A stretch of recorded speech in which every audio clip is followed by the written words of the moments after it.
देख रहे हैं आरजी बिहार न्यूज़। अभी हम लोग मधुबनी जिला के खिरहर में हैं। खिरहर में उत्सव आनंद जी आए हुए हैं, जो पिछले 30 तारीख को जो रिजल्ट आया यूपीएससी का, उसमें ऑल इंडिया में 26वां रैंक इनका है। और इनके बारे में बता दें कि पूर्व में जो इन्होंने आईआईटी का एग्ज़ाम दिया था उसमें भी इन्होंने 97वां रैंक लाया था। सबसे पहले तो यूपीएससी क्वालिफाइड करने के लिए सबसे पहले बहुत बहुत बधाई। बहुत बहुत धन्यवाद। बहुत खुशी हो रही है मुझे। आपके पिताजी से पहले हम जानना की कोशिश करेंगे कि जब रिजल्ट आया यूपीएससी का तो इनको क्या लगा कि इनके लड़के पास कर गए हैं या नहीं?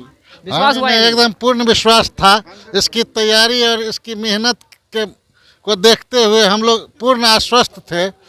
रैंक के बारे में तो कंफर्म नहीं थे, वो तो रिजल्ट का इंतज़ार था, लेकिन रिजल्ट आएगा ये मैं निश्चित रूप से जान रहा था, क्योंकि घर से तैयारी कर रहा था। इसकी मेहनत, इसकी लगन को देखते हुए हम लोग पूर्ण आश्वस्त थे कि यूपीएससी कोई क्रैक इस बार निश्चित रूप से करेगा। निश्चित रूप से कर जाएंगे जी, इतना विश्वास था एकदम निश्चित रूप से। हम उत्सव आनंद से भी बात करने की कोशिश करेंगे कि इन्होंने जो घर पे रह के लॉकडाउन में तैयारी की, पहले आईआईटी की एग्ज़ाम क्वालिफाई करना, उसके बाद इंडिया में जो यूपीएससी होते हैं उसको क्वालिफाइड करना और 26वां रैंक लाना, कहीं ना कहीं ये बहुत बड़ी कामयाबी है। और इसमें एक ऑप्शन रहता है कि आप कहाँ का चेंज या चुनाव कर सकते हैं कि आप कौन से जगह पे नौकरी करना चाहते हैं, ड्यूटी करना चाहते हैं। ये सिविल सर्विसेज की जो एग्ज़ाम है बहुत टफ लेवल का एग्ज़ाम होता है, उसको एक पहली बार में क्वालिफाइड करना कहीं ना कहीं ये बहुत बड़ी बात है।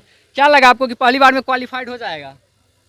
नहीं, मैंने इतना सोचा नहीं था कि पहली बार में या दूसरी बार में क्वालिफाई करना है। मैंने तो जो मेहनत करनी थी, जो सिलेबस था, जो मेहनत करनी थी, एग्ज़ाम देना था और फिर बाकी जो होगा वो देखना था। तो फिर इस हिसाब से ही काम किया है और फिर लक ने भी थोड़ा साथ दिया एंड मेहनत ने भी साथ दिया, तो फिर पहली बार में ही चयन हो गया। ज़्यादातर देखा जाता है कि 10वीं की हो या 12वीं की एग्ज़ाम, उसमें भी बच्चे कंफ्यूज हो जाते हैं कि हमारा रिजल्ट आएगा कि नहीं आएगा, लेकिन सबसे बड़ा जो एग्ज़ाम है यूपीएससी का, उसको आपने पहली बार में क्वालिफाइड कर दिया।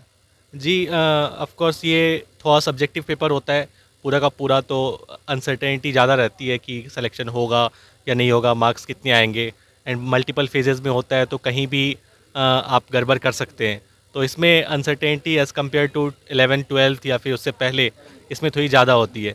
तो फिर हाँ, हमेशा थोड़ा डर तो रहता ही है कि क्वालिफाई होंगे या नहीं होंगे, बट अगेन खुशी काफ़ी हो रही है कि पहली बार में ही हो गया। तो आपका बचपन का पढ़ाई बिहार में हुआ या झारखंड में ही? नहीं, मेरी पढ़ाई लगभग पूरी झारखंड में ही हुई है।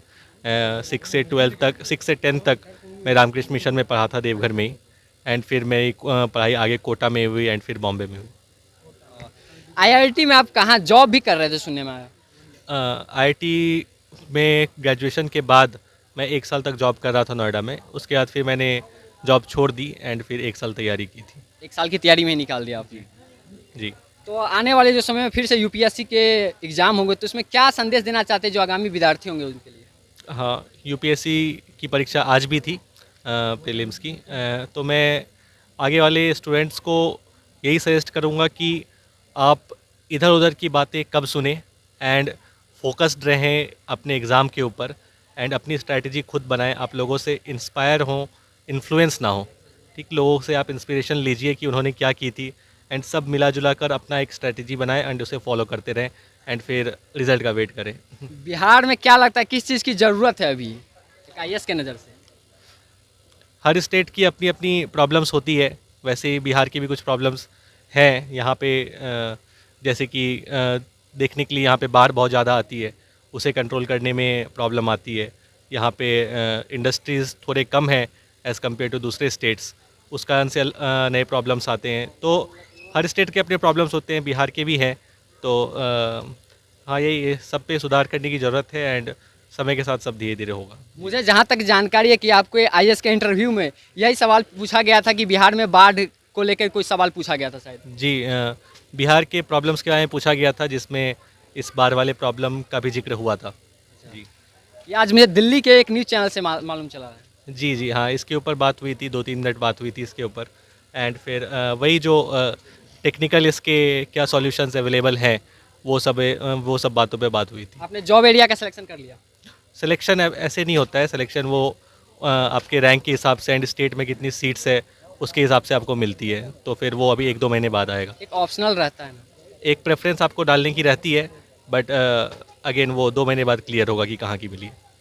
चलिए, ये थे हमारे साथ उत्सव आनंद जी। इन्होंने अपनी बातों को बेखूबी तरीके से रखा, क्योंकि इनको जो आईएएस के इंटरव्यू होते हैं उसमें भी एक सवाल पूछा गया था कि बिहार में बाढ़ आते हैं उसका समाधान क्या है। हमारे साथ उत्सव आनंद के माता जी है, उनसे भी हम कुछ जानने की कोशिश करेंगे।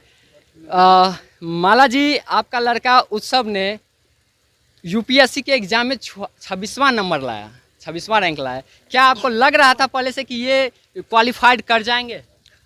हाँ, मुझे तो लग रहा था कि क्वालिफाई करेगा, बट रैंक क्या आएगा ये मुझे नहीं पता था। लेकिन एकाएक जब रिजल्ट आया तो मैं बहुत खुश हुई इसका रिजल्ट सुन करके। बहुत काफ़ी लोगों में भी खुशी हुई, बहुत आनंद आया। जब रिजल्ट आया उसके बाद आप किस समस्या से परेशान हुए?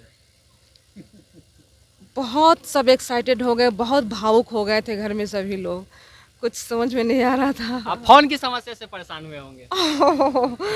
फ़ोन तो काफ़ी आ रहे थे, लोगों की बधाई सब मिल रही। इंजीनियर साहब तो ड्यूटी पे रहे होंगे, घर में आप ही रहते, आपके ही पास ज़्यादा फोन आता होगा। हाँ, फ़ोन तो काफ़ी आ रहे थे, बहुत लोग बधाई दे रहे थे, लेकिन सबको बहुत धन्यवाद भी कहना पड़ रहा था। अच्छा लग रहा था, बहुत खुशी का माहौल। इतना दिन उत्सव जी साथ में रहा, इनको देखने के लिए भी कई दिन इंतजार करना पड़ेगा। हाँ, वो तो होगा, बट बहुत खुशी है मुझे इस पद पर, मतलब यहाँ पे पहुँचा है वो। तो अब खिरहर आना रहेगा या नहीं रहेगा? बिल्कुल रहेगा, घर है तो आएंगे ही। खिरहर को भूलना नहीं ना? नहीं नहीं नहीं, ये पैतृक गांव है हम लोग का, कभी नहीं भूल सकते इसको। आप पैसे से क्या है, गृहिणी है या कोई जॉब? हाउसवाइफ। हाउसवाइफ। चलिए, हमारे साथी उत्सव आनंद जी के माताजी, इन्होंने भी अपना कुछ बयान रखा। उत्सव आनंद की बड़ी मम्मी भी मेरे साथ है, तो उनसे भी हम कुछ बात करेंगे। सबसे पहले तो आपके लड़के की यूपीएससी क्वालिफाइड करने की आपको बधाई। Thank you. क्या आप लोग को लगा कि उत्सव जी पहली बार में क्वालिफाइड कर जाएंगे? जी हाँ, लगा था मुझे, क्योंकि वो बहुत मेहनती बच्चा था बचपन से, और अभी इतना मेहनत वो किया था, इसलिए मुझे पहले से उम्मीद था कि मेरा बेटा करेगा।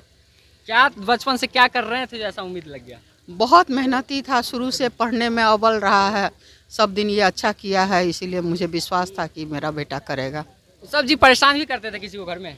जी नहीं, बहुत बहुत हंसमुख बच्चा है, किसी को कभी नहीं परेशान किसी को कभी परेशान नहीं किया? जी नहीं, कभी किसी नहीं। चीज के लिए परेशान नहीं? नहीं, किसी चीज़ के लिए नहीं। बल्कि बच्चे से ही सबको सपोर्ट करता है ये।